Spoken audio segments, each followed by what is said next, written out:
Bonjour, Lemiloum Salem. Vous Bonjour. êtes journaliste mauritanien, basé à Paris, spécialisé dans les questions islamistes. On se souvient du film que vous avez co-réalisé, Salafiste, qui a eu un grand retentissement. Vous publiez l'histoire secrète du djihad, publié chez Flammarion. C'est un livre incroyable, finalement, surtout le livre d'une rencontre que vous avez eue à Nouakchott, la capitale mauritanienne, avec l'un des bras droits de Ben Laden, qui finalement vous a fait des révélations que vous racontez dans ce livre à la suite de multiples rencontres sur les origines du djihad. Pourquoi un livre comme celui-là ? Alors, il faut dire que c'était, comme je l'écris d'ailleurs dans le livre, il s'agissait d'un simple hasard. Un jour, je me retrouve à Nouakchott, où je devais faire un reportage pour la Tribune de Genève et Sud-Ouest dans les camps de réfugiés Touaregs dans le sud-est mauritanien. Et j'avais besoin d'une accréditation. Et dans le bureau d'un directeur du ministère, je rencontre un jeune journaliste qui me reconnaît, que je ne connais pas. Il prend mes coordonnées, il m'envoie un résumé d'un texte en arabe que je lis. Et là, je suis surpris que c'est le résumé des mémoires d'Abou Hafs al-Mauritani. Or, je ne connaissais pas personnellement Abou Hafs. J'avais déjà entendu parler de lui quand il y a eu le 11 septembre. Il faisait partie d'une liste de personnalités dont les têtes avaient été mises à prix par les États-Unis. Puis, plus tard, quand j'étais dans le nord du Mali, pendant l'occupation du nord du Mali par les groupes djihadistes liés à Al-Qaïda, j'avais entendu parler de lui par le biais d'un porte-parole de Belmokhtar. Et en lisant ses mémoires, je me suis rendu compte quand même plutôt ses résumés, je me suis dit, ce n'est pas tous les jours qu'on peut avoir accès à une source pareille. Oui. Et donc, rentrer à Paris, parce que Paris, vous découvrez qu'il vit à Nouakchott, dans une somptueuse villa. Absolument, absolument. D'ailleurs, j'ai été très surpris quand... il faut dire que j'ai quand même... cela m'a demandé un an avant de décider réellement de faire ce travail, de m'entretenir avec lui. Il a fallu d'abord que je me renseigne beaucoup, que je lise beaucoup, que je fasse des recherches sur des documents d'archives, sur l'histoire d'Al-Qaïda, du djihad, etc., etc.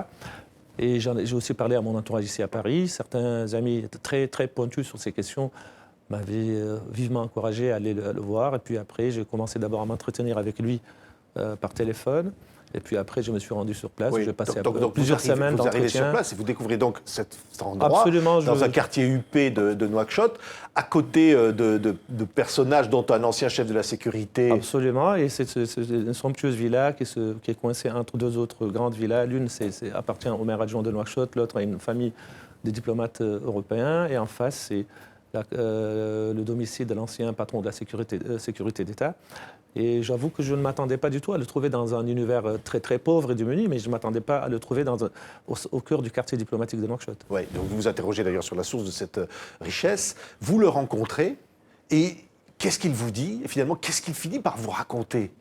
Alors, j'avoue que cet homme est une mine d'informations et je pense que un homme qui a pas. Alors, il faut d'abord dire qui est Abou Hafs et quel est l'intérêt à discuter avec un homme comme Abou Hafs. C'est qu'Abou Hafs a été pendant plus de 20 ans un des plus proches amis et collaborateurs de Ben Laden. Il a été à la fois membre du conseil consultatif d'Al-Qaïda, qui est le Majlis Shura. Il était aussi le président du comité de la Charia, c'est-à-dire il lui revenait de dire ce qui était légal ou pas. Comme action. Donc il accompagne Oussama Ben Laden, finalement aussi bien dans la période soudanaise, lorsque Al-Qaïda s'était réfugié au Soudan dans les années 90, qu'en Afghanistan, après l'expulsion du Soudan.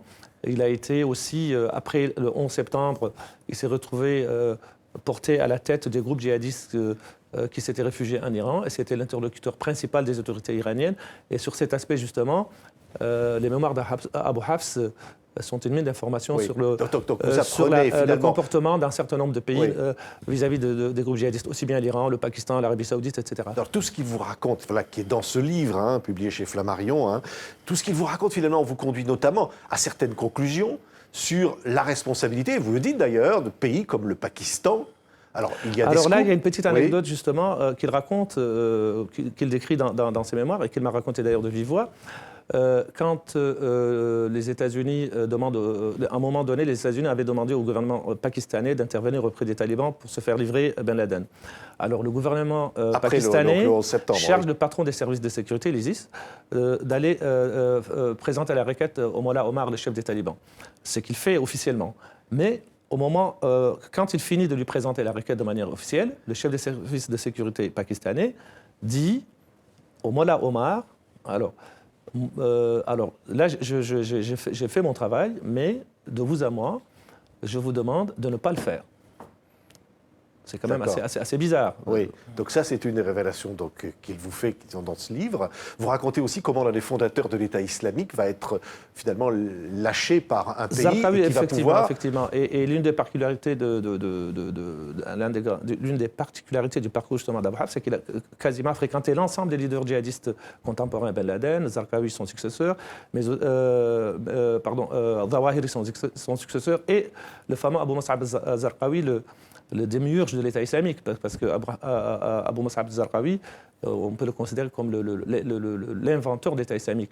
Et Abu Hafs et Zarqawi se sont retrouvés tous les deux réfugiés en Iran au même moment.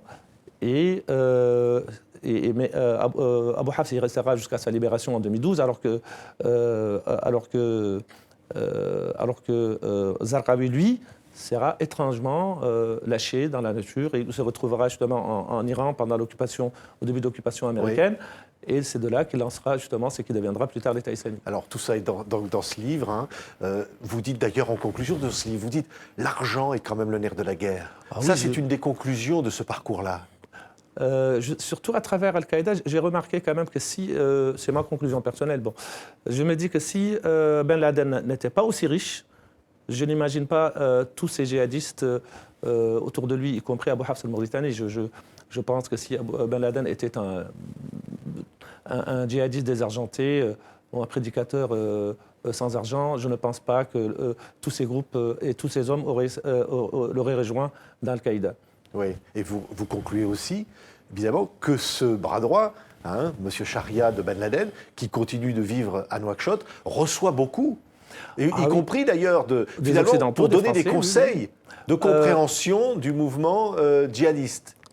Absolument, il le dit, il ne le cache pas, il l'a écrit dans ses mémoires, il me l'a dit, il s'est entretenu avec des Américains, avec des Français, et il participe à un programme de déradicalisation financé par les Suisses.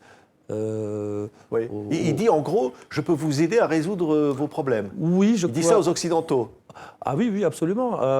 Abu Hafs, je pense que en ce moment, il se pense comme... c'est un homme qui pense qu'il peut encore jouer un rôle. Quel rôle? Je ne sais pas, mais ce qui est sûr, c'est qu'il prétend pouvoir contribuer à la lutte contre la radicalisation, mais à sa manière, notamment en demandant par exemple aux Français s'ils pouvaient, aux Français notamment, d'adopter la charia dans le code civil et pénal, par exemple. Voilà, ça c'est tout étonnant. Absolument étonnant. L'histoire secrète du djihad d'Al-Qaïda à l'État islamique, les révélations du bras droit de Ben Laden, les mythes de Salem, publié chez Flammarion. C'est ce livre qui est un véritable document. Merci beaucoup d'avoir été aujourd'hui notre invité. Merci à vous.